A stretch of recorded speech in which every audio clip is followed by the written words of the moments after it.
talk about, I guess, the rest of Team Venture and kind of what... It seemed like this episode was a lot of hinting towards what's going to happen for a lot of people in Season 5. So, it's the setup. Speaking of which, I mean, it's amazing we've taken us this long to get here, but Hatred's ample bosom is now a thing. That's the thing. And it's not even that weird. Like, I kind of just accepted it immediately. Yeah. I was just like, okay, he has boobs now. Well, like, he's been trying to get himself off the little boys. Yes. And there was talks about, taking, like, estrogen therapy, and I think you were saying with the chemical castration thing. Yeah, I saw on the interwebs that could be a result of chemical castration, and I was going to Google it, and then I said that no, I did not want to Google that. Whatever the case, what does Princess Tiny Feet feel about this? Well, they're back together, because if you remember in Operation Prom, he had her over his shoulder. But what if that immediately, like, ended? It could have. Could she be okay with this situation? Is she into it? She's into some weird stuff. Questions and more questions. You never know. It seems like the plot only thickens. Then they talk about how Billy and White show up and that they're, like, dressed as their ideal selves, which I think it was really cute because Billy's dressed like Rusty, boy adventurer, and I just think it's adorable that he's such a nerd, he's such a fanboy that he can, like, push past the fact that he actually knows Rusty is an adult Dr. Venture and is kind of, like, realizes, like, all his flaws and yet still loves. Idolizes Rusty the boy adventurer enough to dress up like him. Well, and White was dressed up as a thinner, whiter Duke. Yeah. But he was dressed up as Ziggy Stardust? Right. So the Thin White Duke and Ziggy Stardust are both, like, Bowie... Personas. Yeah. But they both have, like, a very iconic look. And I just was kind of Googling it because really everything I know about David Bowie is from Doc Hammer. So he knows the difference. Yeah, he literally knows the difference. I mean, he definitely knows the difference. So maybe it was just like a joke or something, but it was just... It almost made me think, like, is this White's hubris? Like, does he not even know who his ideal self is? Speaking of who is White, apparently him and Billy, like, mended their... Oh, yeah, they're still friends. Friendship or something because they're still friends, even though it really seemed at the end of Season 4 that, like, they were going their separate ways, and... Well, Billy was calling White a star effer. Oh, And there's the whole thing where, like, they were, like, Monstroso was convincing Billy to be done with White, and, like, you don't need him, you're so much better than him, he's kind of just, like, riding on the coattails of your success, and he's holding you back, and it sounded like they were done, but apparently they're, like, non-sexual life partners. They're going to be together forever. So that takes us to Old Man Potter. Yeah. Ben, who's very, like, dude-like from The Big Lebowski, living by Potter's Field. What? More thickening. He's voiced by J.K. Simmons, who is Jonah Jameson in Spider-Man. Yeah, he's the dad in Juno, and he's also in Oz. Oh, yeah? Which we haven't seen, but... Nope. And he's also, yay for nerds, Tenzin in Korra? Legend of Korra. Mm-hmm. The new Avatar, which made me excited. But I feel like he's such a kind of a big name voice actor, almost that he's such a legit actor that it's like, is this going to be a continuing character? Like, is Dean going to keep going back to this guy? You know what I mean? Like, it kind of opens the door. Maybe. I think sometimes they pull in the big people for, like, cameo spots. This is true. I hope we see more. I'd really like to know more about him. Rusty told the boys to never go there. So, I know he kind of, like, sussed out, well, he might have been talking about Potter's Field, that's a mass grave. But, I mean, it seems like he wanted them to stay away from that area in general. He really didn't want them poking around and finding this guy. And I think, I know that Rusty's never going to be ready to tell them the truth about where they came from and who they are and stuff. But he obviously didn't want them to know about it. Yeah.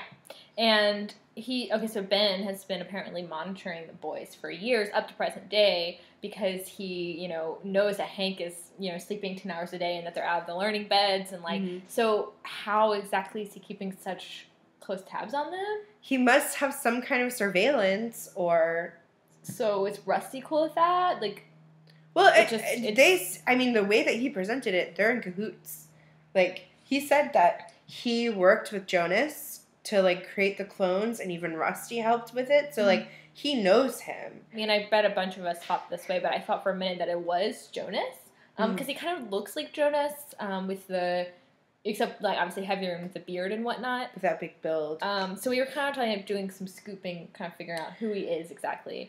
And we think that, like, we don't think he was an original member of Team Venture. Because we pretty much know who all those people are and what they're doing now. And we've seen them since then. Yeah. So does he have, like, some, like, sordid relationship with the Venture family, like, actually being related to them? Is he, like, some kind of great uncle, like a clone of Jonas, or...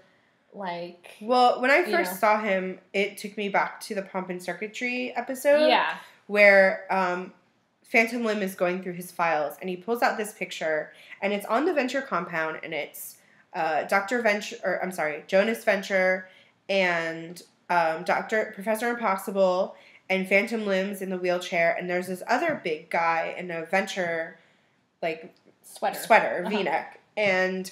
when we first saw it, we were like, who is that guy? We haven't seen him. I think we even speculated a little bit about who he could be. And that's what I thought of immediately. Like, is this the same character? Yeah, and the picture is supposed to be, and I think it's like in the 40s. Like, it's a dated photo, but it's hard to see. But the person who's in the center of the photo for this is the guy with the V sweater, who isn't exactly, like, identifiable, and Jonas is kind of to the side. So either it's completely obvious and we're just, like, completely missing who it is, or he could be this Ben character. From what he explained, it sounded like he had really worked a lot with them. Yeah. Like, he was very close to the family. He's obviously been watching the boys grow up. He worked with Jonas and Rusty. Like, I think he played a much bigger part in their lives than we're being led to believe. I mean, he's living on the Venture compound still. He still lives there. So, we were wondering if the guy in the black and white photo was, like, the action man without his helmet, or maybe, like, Major Tom, but I don't think that's who it is in the photo. It's too much, like, a prominent part. It also shows up in Now Museum, Now You Don't. Yep. But it's a strange... Yeah, and he was, like, the center of the picture. So I think you're onto something, maybe, or we're totally wrong. There's just this moment where he's, like, assessing Dean, and he's like, early signs of alopecia, which, poor Dean, you're going to be just like your dad. That's hopefully hipper. Hair loss, by the way, so. Slightly happier. Yeah. And then he has this creepy humanoid monkey thing named Rico, and I'm not a fan of monkeys to begin with. But it's the Latin term, gobbledygook, that he gives, means... a person or animal that is markedly unusual or deformed. And then Ben brings up, again, that the boys have a mommy. Well, Dean is, like, distressed, and he wants to know. And he's like, no, you do have a mommy.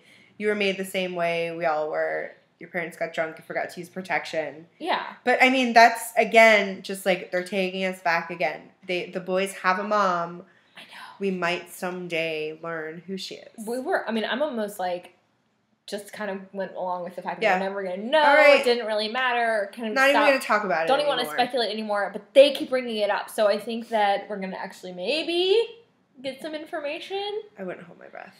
But the boys are a lot healthier than the Master led us to believe. Yeah. He kind of, and I think part of it was he was just trying to convince Triana to go to school, to leave. He was like, they're like a cesspool. Yeah. So, I remember it was, like, I think their kid was, like, deformed or something. So, anyway, it just seems like, according to Ben, they actually seem pretty healthy. Yeah. Like, besides they need glasses and things like that. Hair loss. It seems like maybe he wasn't completely honest. Also, maybe he's the devil, so.